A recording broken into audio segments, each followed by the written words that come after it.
Hola, buenas. Yo soy Rebeca García Agudo. Bienvenidos a los casos clínicos. Vamos con 15 minutos de retraso, así que vamos a empezar sin dilación. El primer caso es, a través de su mirada, llegamos al diagnóstico de su enfermedad renal, presentado por la doctora Natalia Santos Collado, del Hospital Virgen del Rocío de Sevilla. Como vamos un poquito mal de tiempo, hacemos las preguntas justo después de la presentación de los casos y no al final. Bueno, muchas gracias. Empiezo. El caso clínico que voy a presentar. Trata de una paciente, una mujer de 46 años, natural de Colombia. Entre sus antecedentes personales, la paciente sufre una preeclampsia a los 27 años en su única gestación. Desde entonces, una hipertensión arterial bien controlada con un fármaco.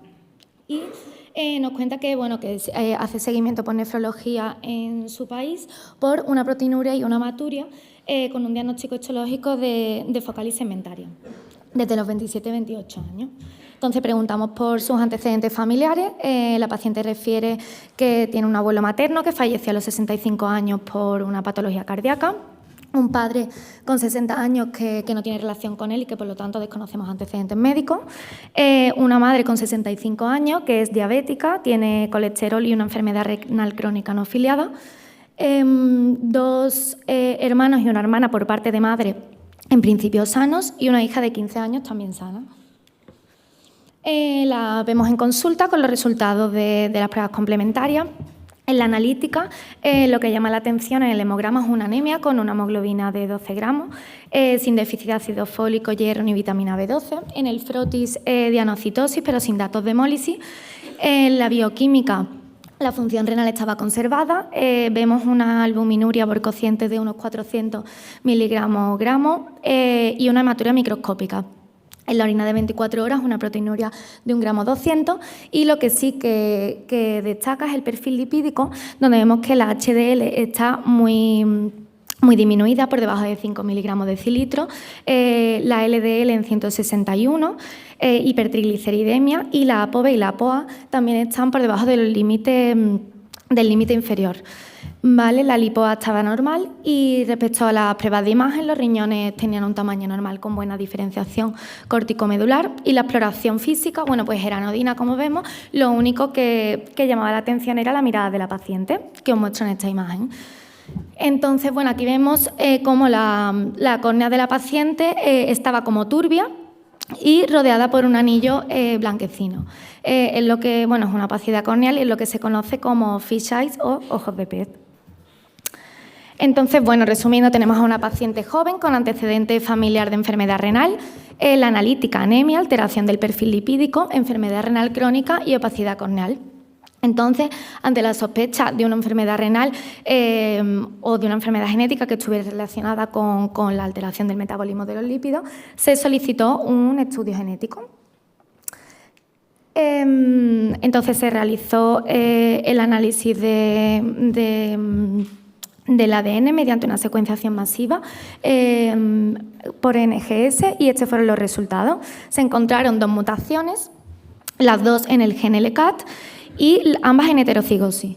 Entonces, la primera era una variante nonsense, que por lo tanto la sustitución de un nucleótido por otro, dando lugar a un codón de parada, entonces a una alteración de la proteína.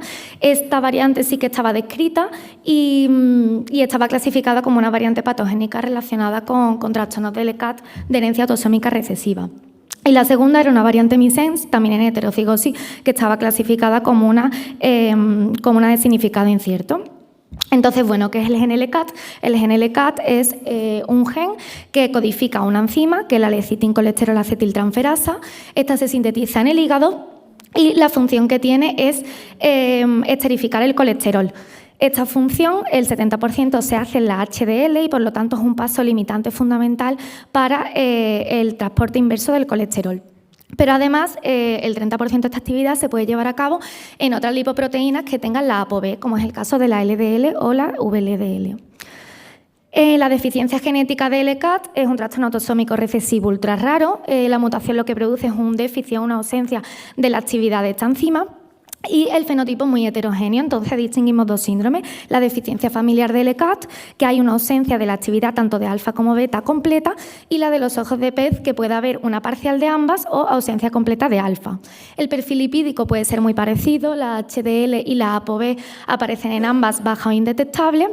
La LDL suele ser normal, baja o incluso no la podemos encontrar elevada, y hipertrigliceridemia. La clínica, es verdad que muchas veces se superponen los dos síndromes, pero en el primero la triada suele ser característica: opacidad corneal, anemia, enfermedad renal crónica temprana, y en la de los ojos de pez normalmente solo hay opacidad corneal, aunque pueda aparecer enfermedad renal. Por lo tanto, la afectación renal es la primera causa de morbimortalidad, se suele manifestar como una proteinuria no nefrótica y una hematuria microscópica. La evolución en los pacientes homocigotos y en aquellos con mayor penetrancia puede aparecer unos estadios avanzados alrededor de la tercera a la cuarta década de vida, y se ha descrito que el agente causal podría ser una lipoproteína anómala, que es la lipoproteína X, que produce un daño directo a nivel de mensaje, podocitos y las células endoteliales. Sin embargo, no es específica esta enfermedad y puede aparecer en pacientes que no tienen déficit de LECAT.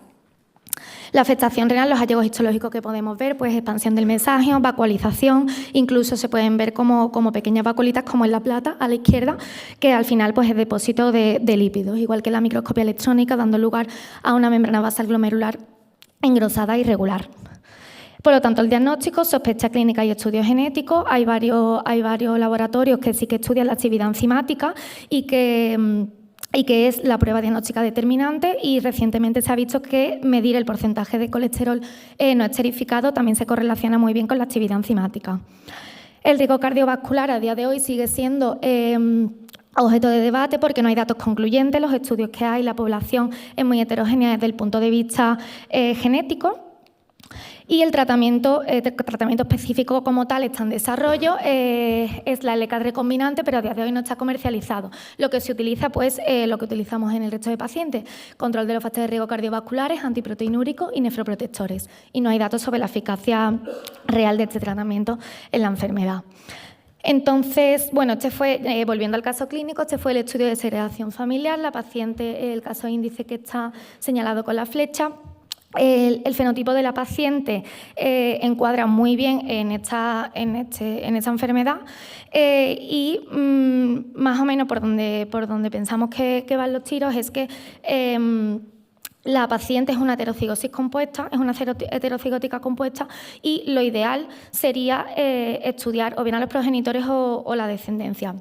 Ante la imposibilidad, porque la familia no está aquí en España y está en otro país, pues aunque no podamos, lo recomendable sería estudiar a la hija, más que nada porque si está en trans, es obligada, es portadora obligada de una de las variantes, y en caso de que tenga deseo gestacional, pues también habría que estudiar a la pareja. Y nada, muchas gracias. ¿Me voy, no? ¿Me siento? Muchas gracias. Un caso súper interesante. ¿Hay alguna pregunta? He ido un poquito rápido. Yo quería preguntarte, ¿el HDL os llamó la atención desde el principio? Sí, es que la primera, claro, es que es por debajo de 5 miligramos de cilitro, que lo normal es por encima de 30, entonces, claro. Pero es que es una prueba muy simple que todos tenemos, ¿no?, a mano, y que a veces pues no nos fijamos, nada más que LDL. Es verdad, sí. Pero llamaba la atención, no solo por los asteriscos, ¿no?, pero llama la atención que el perfil lipídico, además que se le pidió un panel bastante completo. Pues muchas gracias, Natalia. ¿Me siento aquí? Vente aquí si quieres. Pasamos a la siguiente, María Victoria Martín Hidalgo Barquero, con el caso Revisa que algo nuevo puedes encontrar. Bueno, se trata de un varón que no tenía antecedentes de reacciones a ningún fármaco, que venía de forma errática a la consulta. En los últimos 2 años estaba viniendo y tampoco tenía muy buena adherencia al tratamiento, tenía 52 años, era fumador, consumidor de alcohol los fines de semana, EPOC, tenía una hipertensión de largo tiempo, tenía una hipercolesterolemia familiar que se había diagnosticado hacía relativamente poco tiempo. Además tenía antecedentes osteoarticulares, ya había tenido 2 intervenciones de cadera y además, bueno, la enfermedad renal crónica que él tenía, que estaba ya en un estadio 3, debido a sus antecedentes de una hiperlipemia mal controlada, pues se achacaba a una posible aterosclerosis vascular. Había consumido también muchos analgésicos, antiinflamatorios y, bueno, y aparte también tenía una nefrocalcinosis. El paciente, entre sus antecedentes familiares, destacaba que su hermana también tenía una nefrocalcinosis, tenía litiasis renales muy frecuentemente, sus padres no tenían ninguna patología, ni tenía ningún familiar que tuviera problemas renales.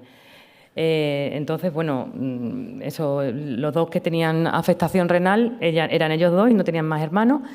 Y el tratamiento que tenía era 2 antihipertensivos, manidipino y espironolactona, ácido acetilsalicílico, tenía estatinas y el evolocumab porque para el control, mejorar el control de su hiperlipemia, y también tenía tratamiento para su época.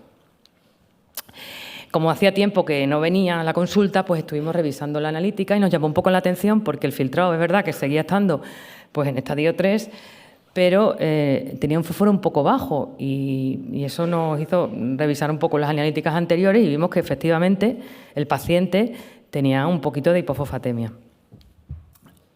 Además, bueno, la PTH y la vitamina D estaba en rango normal. La I125 también la teníamos medida y era de 53, más bien en niveles altos. Bien, el paciente no estaba en tratamiento, por supuesto, con vitamina D. Y tampoco en la orina, la hipercalciuria, que ya era conocida, y también tenía, pues, efectivamente, una hiperfosfaturia, incluso una reabsorción tubular de fósforo un poco baja para tener una hipofosfatemia, con una proteinuria que se mantenía estable en el límite ahí de 300, a expensas de la albúmina, y una hipocitraturia. La orina tenía microhematuria. Entonces, con estos antecedentes revisamos la historia desde anterior, que no teníamos disponible.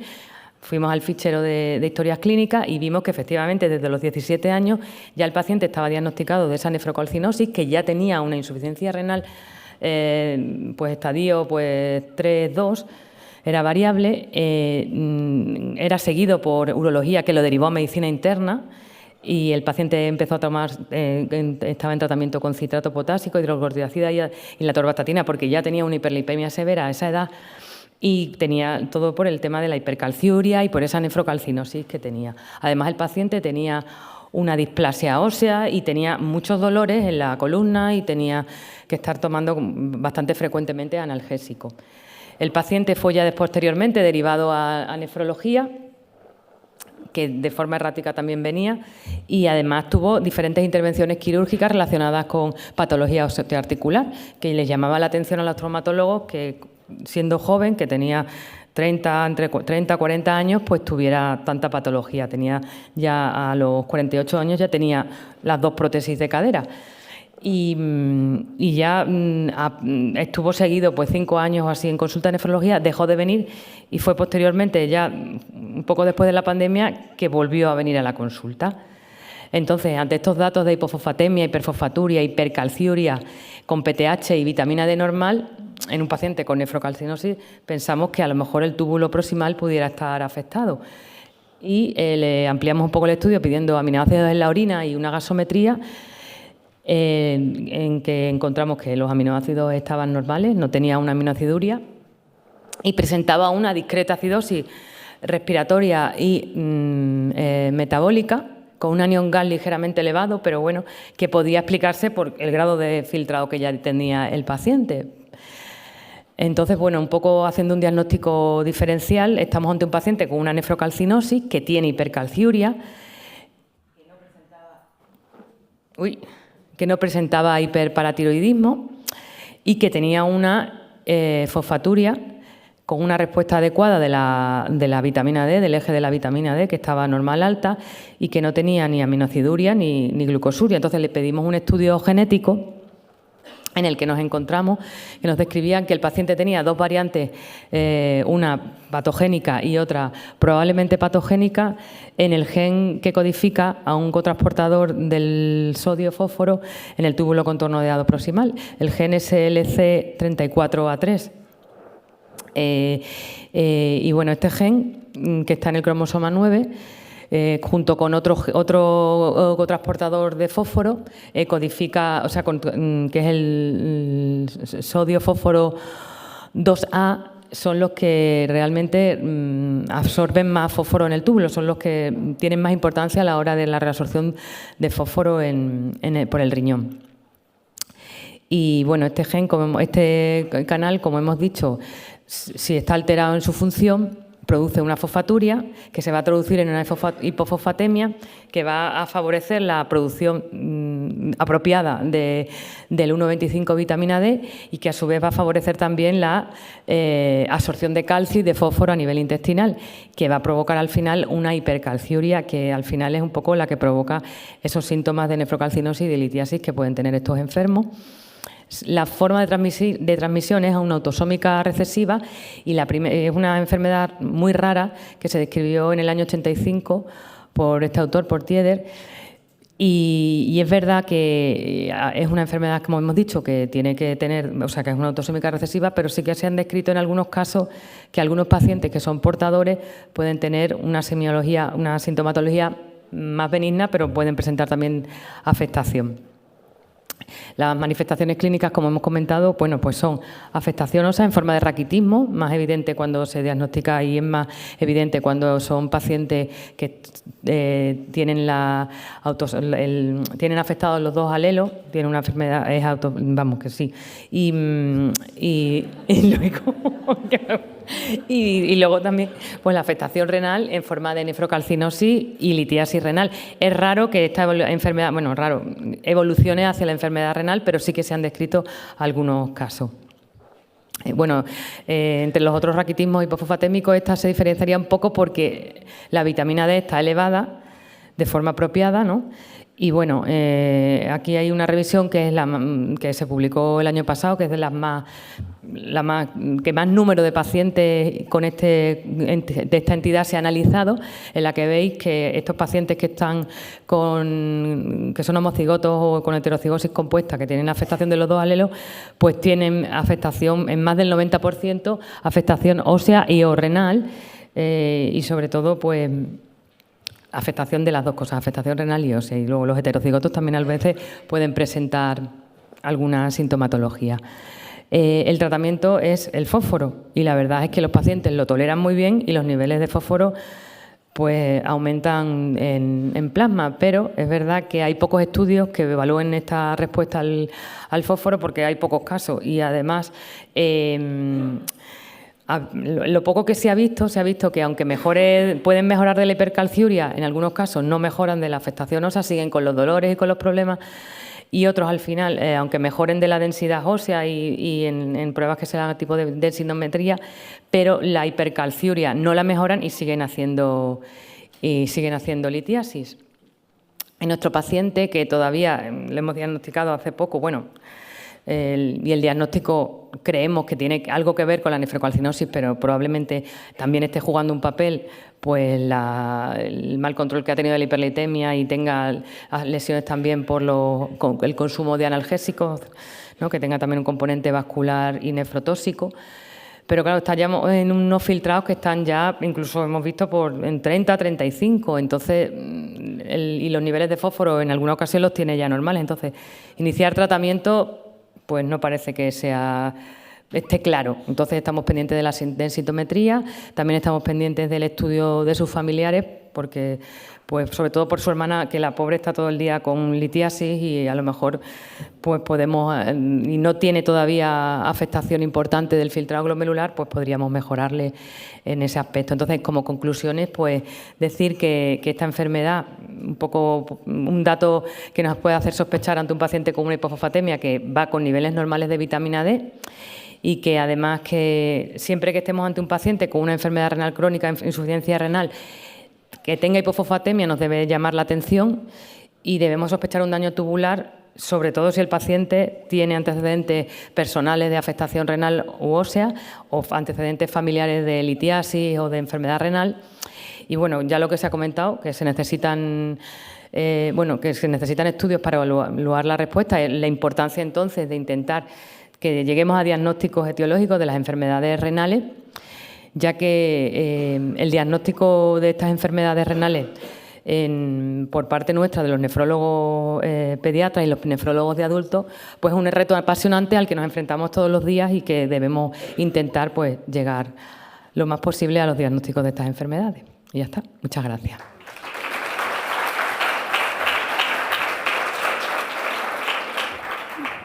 ¿Alguna pregunta para este caso? Bueno, por mi parte, enhorabuena por haber pensado en nefropatía hereditaria, ¿no? Y es curioso que hubiera pasado por traumatología y no se hubieran planteado... Bueno, eso yo creo que no... Claro. No sé, no es tan curioso. Que es una enfermedad más suya que nuestra, ¿no? Sí, pero vamos. Bueno, vente con nosotros aquí a la mesa. Vente aquí con nosotros. Muchas gracias. El siguiente caso de Daria Basheva, de la Fundación Jiménez Díaz, Devils in the Details. Soplo, bilirrubina y enfermedad renal crónica. Hola, ¿qué tal? Voy a presentar este caso, que es de un varón de 40 años que viene a nuestra primera consulta, derivado por su médico de atención primaria, porque le acaban de diagnosticar hipertensión en una consulta rutinaria de chequeo y en una analítica le han visto una creatinina de 2,3 miligramos por decilitro. El paciente nos dice que no tiene ninguna memoria de tener enfermedad renal, no cuenta ningún factor de riesgo, no ha tomado ningún tóxico, ni medicación, ni ha tenido cólicos, ni infecciones. Y lo que nos cuenta es que ha sido intervenido de ginecomastia en adolescencia y en infancia sí que también le dijeron que tuvo un soplo cardíaco, pero parece que no le ha dado ningún problema ni tampoco ha completado ningún estudio cardiológico. Y también ha tenido un accidente en el que tuvo traumatismo de ojo derecho y una catarata postraumática de ese ojo, por lo que le siguen en una clínica privada de oftalmología, y ahí lo único que le han dicho es que tiene un poco de hipermetropía y la catarata traumática. A nivel de su familia, nos dice que sí que se le suena que su padre tuvo enfermedad renal en edad bastante temprana, en torno a los 40, 50 años, pero no llegó a estar en diálisis ni a recibir trasplante y no sabemos muy bien de qué causa fue esta enfermedad. Sí que sabemos que acabó falleciendo a los 59 años de un accidente cerebrovascular. No tiene más hermanos y el resto de la familia parece que están todos sanos. Le hacemos una analítica en la que efectivamente confirmamos que tiene una creatinina de 2,4 y solo disponemos de una previa, aparte de la analítica de su médico de cabecera, que esta previa es de hace 15 años, cuando el paciente era muy joven y ya tenía creatinina de 1,5, que nadie le ha dado mucha importancia. Y analítica de orina, que sí que no tenía antes, nos muestra que tiene proteinuria a expensas de albuminuria con un cociente albúmina creatinina de 470 miligramos por gramo. El resto de la analítica de sangre tampoco es muy llamativo.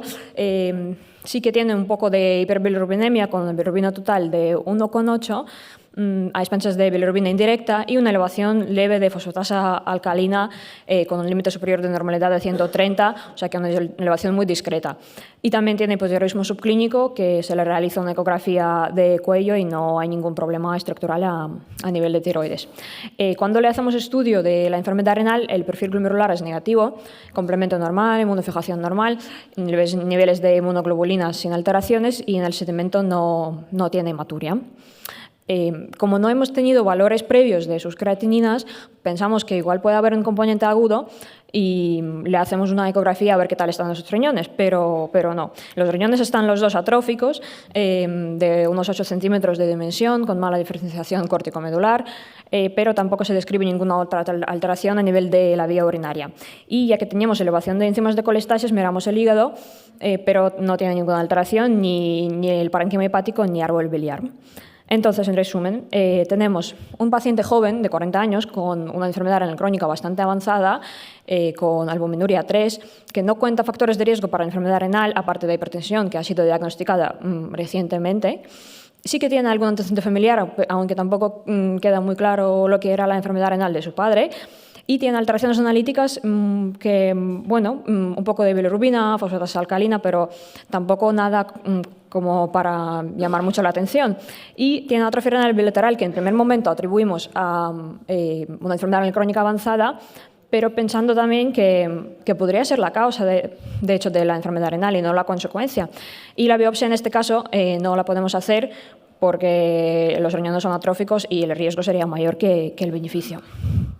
Entonces, le hacemos estudio genético por todas estas razones que acabo de comentar y se le analizan con Next Generation Sequencing 51 genes asociados a formas tanto sindrómicas como no sindrómicas de CACUT y a glomerulopatías. Y lo que vemos es una variante genética en heterocigosis en este gen, YAC1, que codifica la proteína JAK, que es un receptor del ligando Notch, y es una mutación tipo indel con un frameshift por delección de 4 nucleótidos que condiciona una sustitución de glicina por ácido aspartico y un codón stop 6 codones después. Y esta variante está clasificada como patogénica y se asocia al síndrome de Alaguille tipo 1, que ahora voy a comentar un poco lo que es. El síndrome de Alaguille es una enfermedad muy rara con una incidencia de 1 por cada 100.000 recién nacidos vivos, aunque cada vez parece que se detecta más, con manifestación principal a nivel hepático, con colestasis, y si hacemos una biopsia hepática lo que veríamos es ausencia de conductos biliares intrahepáticos.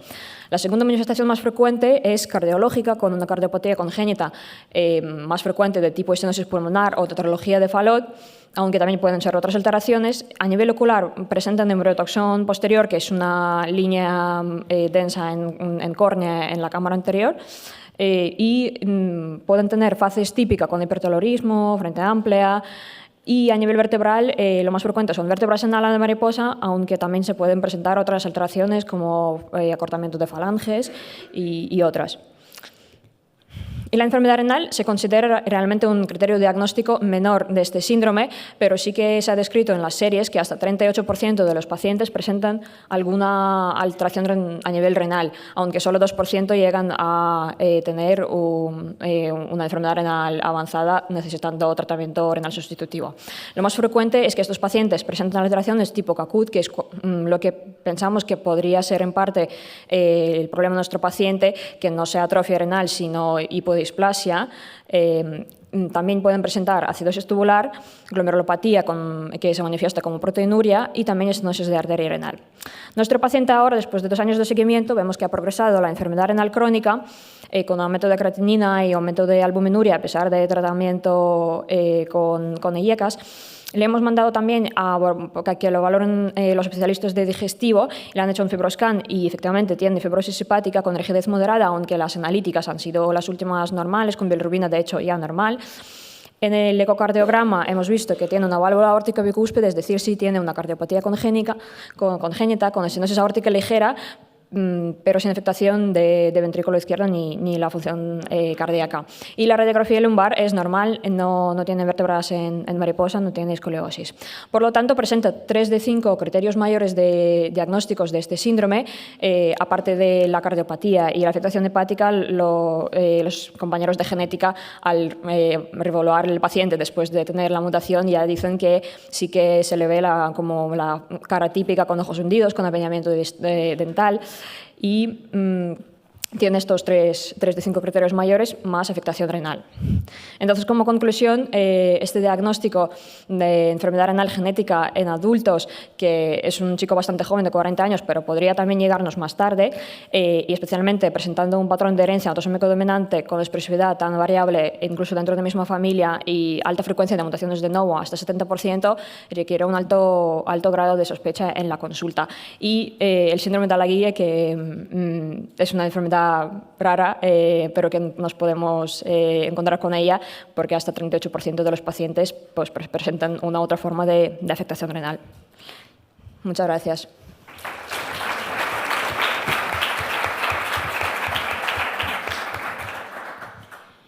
Gracias, Daria. ¿Alguna pregunta sobre este caso? Quizás nos podría parecer que son todos, ¿no?, casos infrecuentes, pero se diagnostican cuando se piensa, ¿no?, en nefropatía hereditaria y se decide uno a pedir el estudio genético. Igual que en el caso primero que hemos visto, lo de la HDL, ¿aquí os llamó tanto la atención el aumento de la fosfatasa alcalina o fue a posteriori cuando lo relacionaste? Lo que llamó más atención fue la bilirrubina, porque no tenía ninguna previa y sí que no tenía ninguna alteración a nivel de hígado, es un chico que no tiene obesidad y llamaba un poco la atención, pero tampoco fue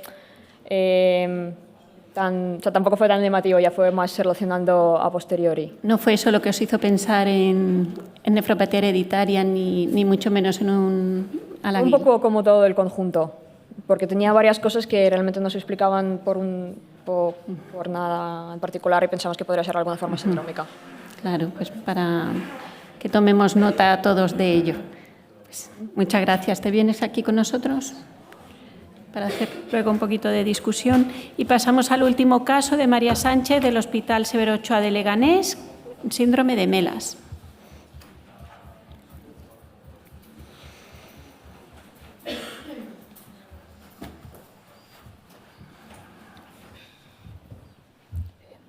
Buenos días. Me gustaría, en primer lugar, agradecer a la organización la posibilidad de estar aquí compartiendo y aprendiendo. Nuestro caso comienza con una mujer que tiene 43 años en la actualidad. Fue remitida a la consulta de nefrología para estudio de hipertensión en el 2012. No tenía ninguna historia relevante y la historia nefrológica era rigurosamente negativa. Cuando le preguntamos por los antecedentes familiares, refería tener un padre hipertenso ya en la edad adulta, una madre sin patología, un hermano sano de 23 años y una abuela materna que padecía hipoacusia desde la juventud, pero había fallecido ya cerca de los 90 años. En la exploración de la consulta llamó la atención que era una persona con bajo peso, con baja masa muscular, estaba hipertensa. El estudio de hipertensión, pues descartamos todas las causas de secundarismo y lo único que llamó la atención es que tenía unas cifras de creatinina mínimamente elevadas. Además, era una hipertensión que no tenía repercusión de órganos diana. Esas cifras de creatinina lo que traducían era una insuficiencia renal crónica leve, con un aclaramiento de creatinina de 48 mililitros minuto medida en orina de 24 horas. No tenía proteinuria, no tenía alteración en el sedimento urinario. El protocolo glomerular fue rigurosamente negativo y en cuanto a las eliminaciones en orina, pues solo presentaba una hipercalciuria, pero muy leve y sin ningún tipo de significación. Nuestro diagnóstico entonces fue que era una enfermedad renal crónica, estadio 3, una probable nefropatía tubulointersticial crónica con una hipertensión secundaria a esta condición. A lo largo de la evolución en la consulta, durante más de 12 años, pues aparte del estudio inicial, se fueron haciendo pruebas complementarias. En el año 2020 se hizo un ecocardio de protocolo porque se trataba de una paciente hipertensa y joven y llamó la atención que tenía una hipertrofia ventricular izquierda ligera moderada. Y llamó la atención porque sabíamos que era una hipertensión bien controlada, constatada a lo largo del seguimiento en la consulta y en varios mapas que se habían ido realizando. Cerca de los 40 años refirió que tenía problemas de audición y por este motivo pues, fue remitida a otorrino, se le hizo una audiometría y se puso de manifiesto una hipoacusia neurosensorial.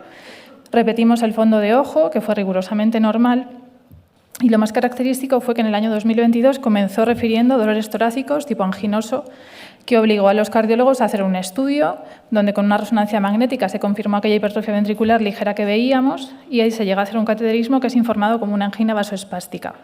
En paralelo a la aparición de los síntomas fuimos pidiendo estudios genéticos. Inicialmente se hizo un estudio genético para descartar enfermedad de Fabry, posteriormente otro estudio genético basado en nefropatías tubulointersticiales autosómicas dominantes, que tampoco mostró ningún resultado concluyente. Y por último acabamos pidiendo estudio genético de colagenopatías y nefrotenoptisis, que también fue negativo. En este punto pues ya nos planteábamos que no solo era una enfermedad renal crónica, sino que era una enfermedad sistémica con afectación a diferentes niveles. Y durante el ingreso en cardiología comenta de forma fortuita que su hermano es hipertenso desde hace años y que no realiza seguimiento en ningún centro. Así que como el hermano era un paciente del área, pues lo citamos en la consulta.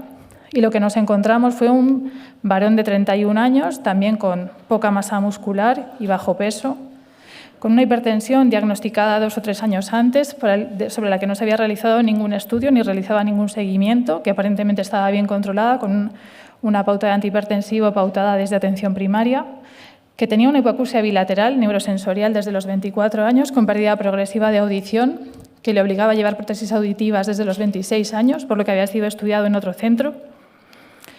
Además, había padecido un síndrome depresivo reactivo en relación con una dificultad para el aprendizaje y un retraso escolar muy importante que le llegó a hacer un intento autolítico a los 17 años. Y también llamaba mucho la atención que padecía migrañas desde la infancia.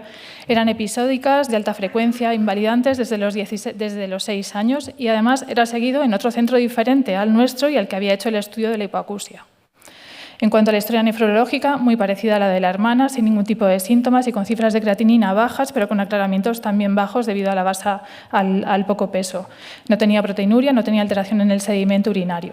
A pesar de todo esto, lo que a él más le condicionaba su día a día era una clínica de astenia severa tras el ejercicio. Trabajaba como mecánico, levantaba grandes pesos y se pasaba las tardes recuperándose para volver a trabajar al día siguiente con 31 años. En el estudio, pues, repetimos los antecedentes familiares, a la hermana ya os la hemos presentado, el padre seguía siendo hipertenso, la madre solo refería el diagnóstico de un hipotiroidismo autoinmune, y era miope, sin otros más antecedentes, y además seguían teniendo aquella abuela materna con aquella hipoacusia desde la juventud.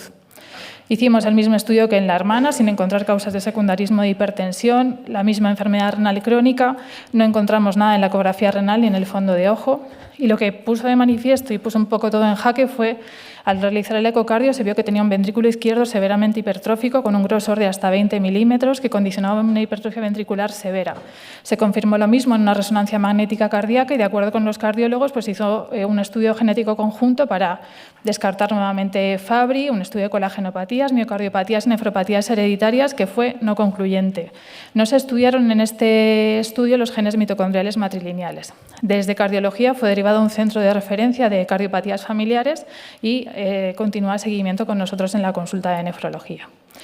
Llegado a este punto, con dos hermanos afectos con fenotipos similares, aunque con diferente grado de afectación y en algunos con afectación mucho mayor, de padres sanos, no consanguíneos y asintomáticos, viendo todo un poco en conjunto, nos planteamos que quizás se debía todo a una patología de herencia mitocondrial y que era en la mitocondria donde estaba el kit de la cuestión.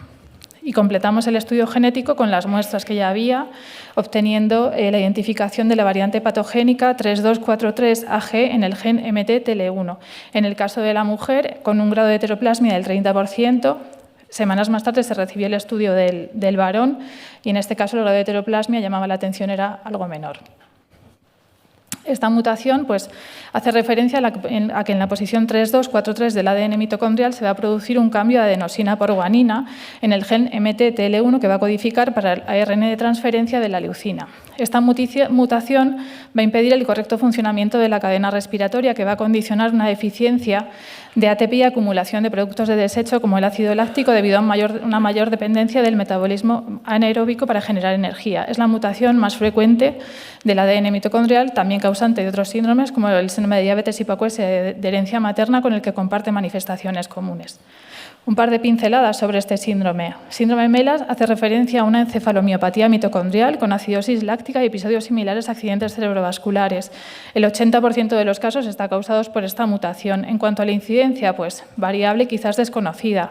Hasta 12 por cada 100.000 nacidos en los casos sindrómicos, pero puede ser mayor en pacientes asintomáticos o oligosintomáticos. La combinación de la heteroplasmia y segregación mitótica aleatoria va a condicionar fenotipos clínicos muy variados, desde pacientes asintomáticos a graves síndromes incluso en la misma familia. La edad de presentación suele ser los 20 años, pero puede ser incluso anterior. Debido a la disminución del ATP, los tejidos con alta demanda energética van a ser los que sufren daño funcional y son los que van a ser causantes de las manifestaciones clínicas. La afectación neurológica ya la habíamos comentado, episodios similares a ictus, pero también migrañas, cefaleas. Es muy importante que estos pacientes suelen referir intolerancia al ejercicio por una miopatía proximal y que desarrollan atrofia muscular progresiva en la evolución. Hay un alto porcentaje de casos con sordera neurosensorial, se acompaña de acidosis láctica. A nivel endocrino también es habitual que tengan diabetes o afectación hipotiroidea. Y en cuanto a la afectación renal, lo más llamativo quizás sean las hialinosis focales y segmentarias, pero la célula tubular es la que más energía consume, por lo tanto las tubulopatías y la nefropatía tubulointersticial crónica quizás sean más frecuentes, aunque en ocasiones poco diagnosticadas. Suelen ser pacientes con baja estatura y fallo de medro, con patología psiquiátrica y oftalmológica en muchos casos. El diagnóstico, pues debemos tener una altísima sospecha clínica y apoyarnos en el estudio genético. Es mejor hacer este estudio genético en tejidos postmitóticos, como es el caso de la orina, si hay afectación renal o en el músculo. Y en cuanto a la evolución, pues varía en función del grado de afectación. Es una enfermedad neurodegenerativa con alta mortalidad en los casos graves. Es habitual que los síntomas empeoren con la edad y puedan condicionar discapacidad grave y esperanza de vida reducida debido a las complicaciones. La afectación renal puede evolucionar hasta enfermedad renal crónica terminal, pero no recibida en el trasplante. En cuanto al tratamiento, nos obliga a un manejo multidisciplinar y sintomático de las manifestaciones. controlar la acidosis láctica y quizás no empeorar esta situación. En los episodios similares a los accidentes cerebrovasculares, la L-arginina en perfusión puede minimizar el daño agudo, no así la degeneración a largo plazo, y se suelen emplear suplementos de coenzima 10. Hay otros fármacos ensayados con con poca evidencia y muy pocos ensayos, y sí es muy recomendable que los pacientes reciban fisioterapia y hagan ejercicio aeróbico. Importante igual remitir a estos pacientes a unidades especializadas en patología mitocondrial. Y como conclusiones, este síndrome es un trastorno complejo y progresivo con un diagnóstico basado en la clínica y el estudio genético dirigido. Las múltiples manifestaciones y la variabilidad clínica, incluso dentro de la misma familia, hacen que en ocasiones el diagnóstico sea difícil. Es importante actualizar los antecedentes familiares periódicamente en los pacientes jóvenes, cosa que nosotros no hicimos. Y la manifestación renal más llamativa es la hialinosis focal y segmentaria, pero van a ser más frecuentes las tubulopatías, que muchas veces van a pasar desapercibidas en el contexto sindrómico del paciente. Debemos sospechar este síndrome en pacientes con enfermedad renal crónica, hipoacusia y afectación de otros órganos diana con alta demanda energética y afectación en la rama materna. Y no podemos diagnosticar aquello que no conocemos, con lo cual yo creo que todos los nefrólogos deberíamos tener nociones sobre este tipo de patologías que pueden afectar a nuestros pacientes. Muchas gracias.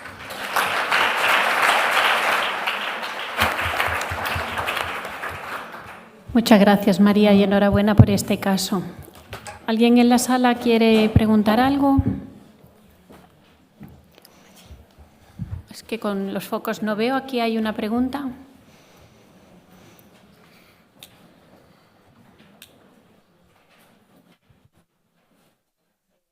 Yo soy nefróloga del Hospital de Tarragona y la pregunta es por el caso del MELAS.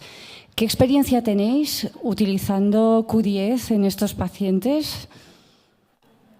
Te hablo de mi experiencia, ninguna. Son los dos únicos pacientes que yo he diagnosticado. Los acaban de ver este mes pasado en una unidad en el Hospital 12 de Octubre, donde se reúnen todo este tipo de casos. Yo creo que es muy importante remitirlos a unidades donde se puede hacer una valoración multidisciplinar. Si sirve de algo, el paciente lleva tomando coenzima Q10 el joven, porque a ella consideran que no tiene indicación de iniciar tratamiento y no ha notado grandes cambios en su día a día.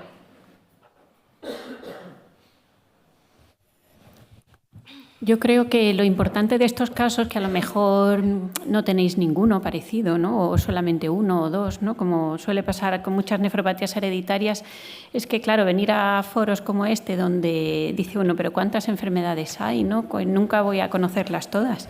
Pero es muy importante, ¿no?, que nos reunamos aquí, lo tomemos como referencia, ¿no?, porque estos casos luego nos pueden salir. Si no estudiamos a los pacientes, obviamente no los vamos a ver nunca, ¿no? Y luego el estar en contacto con otras personas que también ven hereditarias, ¿no? Además de tener consultas especializadas, que no sé si tenéis consulta monográfica de hereditarias, pero luego, aparte de tenerla, ¿no?, que es fundamental para poder pensar, ¿no?, como siempre ha dicho Laia Sansen, el fenotipo que te lleva a pedir el estudio genético, ¿no?, o saber si pides paneles o pides estudio completo del exoma, pues lo que hace al final es que nos superespecialicemos. Luego está claro, pues que diagnostiques una enfermedad tan rara como esta, mitocondrial, ¿no?, y tengas que derivarla a unidades más especializadas, ¿no?, pero que eso no quita que, claro, al final nos encontremos con casos parecidos. Yo, por ejemplo, tuve un raquitismo hipofosfatémico y me llamó mucho la atención porque la primera vez que vino la paciente, ya estaba diagnosticada, tenía 15 años, venía que yo le hiciera la receta del fósforo porque no sé quién se la había dejado de hacer, y tenía 15 años, medía 1,30 m y tenía un genúvaro impresionante de película. Y nadie la había derivado a trauma y estaba, ya terminando el crecimiento. Y claro, la tuve que derivar yo y digo, pero por la de médicos que ha pasado esta chica. Se lo diagnosticaron los pediatras, sí, pero pues como lo del trauma vuestro, ¿no? Pero que, digo, el médico de cabecera, no sé, llama la atención, porque si te viene con 40, 50, 60 años, pero que claro, yo la conocí con 15 y la operaron para alineación, ¿no? Entonces es muy importante, porque puede recuperar unos centímetros, ¿no? Y luego el que camine, que no tenga otras lesiones secundarias por sobrecarga, ¿no? Y en el vuestro me ha llamado mucho la atención, el ver el Fabry, el ver luego panel de esto, panel del otro, que yo también me lo estoy planteando, a veces vamos, ¿no?, por ahorrar, intentando hacer paneles y en algunos pacientes, si no tienes claro lo que tienen, ¿no? Pues también es mejor hacer un estudio completo, ¿no? ¿Qué pensáis? Sí, bueno, en el caso del varón, cuando se hace el estudio en conjunto con los cardiólogos, se hace un exoma, pero quedaron fuera los genes mitocondriales de herencia matrilineal, 37 genes. Ahí estaba el kit de la cuestión, pero bueno, esta es la historia de nuestro diagnóstico y es lo que hemos ido pudiendo hacer. En el resto de casos no habéis hecho paneles, ha sido estudio completo, ¿no? Claro. Allí, Roser Torra, por favor. Nosotros, por ejemplo, otro caso que sospechábamos Fabry, le hicimos completo y nos salió también una nefropatía LMX1B asociada. Entonces, a veces con lo de, ¿no?, paneles te pierdes cosas. Mira, quería hacer un comentario, Rebeca, sobre esto, ahondar en lo que has dicho, ¿no? O sea, no os desaniméis porque hay tantas enfermedades. Yo llevo toda mi vida profesional dedicándome y a veces, pues muchas veces es una enfermedad que no he visto nunca y tengo que estudiármela antes de ver el paciente, o sea que no pasa nada. Lo importante es sospecharla. Pero ¿qué pasa? Que si uno ya tiene una consulta monográfica, cuando te llega es que alguien la ha sospechado ya. Entonces, una tarea que tendríamos que tener todos es sensibilizar al menos a nuestro servicio, decir, a ver, no os conforméis nunca en un paciente joven con insuficiencia renal si no os queda clarísimo el diagnóstico. Alguien que tenga más síntomas aparte del renal joven, porque claro, pues uno de 80 años que tenga hipoacusia, diabetes, hipertensión, no cuenta, ¿no? Pero joven con varios síntomas también, o sea que, por un lado, no desanimarse de no saberlo, porque es, bueno, puede haber superdotados que lo sepan todo, pero quiero decir que es difícil, pero por el otro esta labor de a los compañeros, a todos los que tengamos acceso, decirles, si veis esto, cosas sindrómicas, gente joven no filiada, pensar en mandárnoslo y ya veremos. Ya nosotros lo vemos. Mandar a la consulta especializada, sí. Incluso en los mayores, si los vamos a trasplantar, ¿no? No están filiados, a veces de ahí también sacamos familiares, ¿no? Sí. ¿Alguien más en la sala quiere compartir algo? Pues si no, muchísimas gracias. Aquí es que los focos me ciegan. Buenas. ¿Se oye? Sí. José Sotillo de Panamá, pediatra genetista. Sí, es muy interesante los casos porque creo que la moraleja que dejan los 4 casos es que debemos empezar a pensar en estas condiciones. Si bien todos los pacientes tenían afectación renal, tenían algo más que nos podía dar pistas para ir ampliando el diagnóstico diferencial. En el caso del MELAS, definitivamente uno no se va a ir de primero de cabeza a pensar en una mitocondrial, así que esa es la historia de las mitocondriales que vemos usualmente. Hacen estudios, hasta que algo pita y dice, bueno, puede ser una mitocondrial. Pero definitivamente creo que el apoyo con los equipos interdisciplinarios y ahora que van a tener la posibilidad de que ya haya formalmente genetistas incorporados dentro de todo esto, nos va a ayudar a que estos equipos interdisciplinarios hagan los diagnósticos de manera más oportuna y que lo pensemos. Porque como dijo la doctora, si no lo pensamos, no lo vamos a diagnosticar. Así que definitivamente creo que esa es la moraleja de estos casos, que todos tienen alguna pista que, mira, esto no me cuadra, vamos a ir yendo por este camino y eventualmente llegaremos al diagnóstico. Totalmente, muchas gracias. Elizabeth.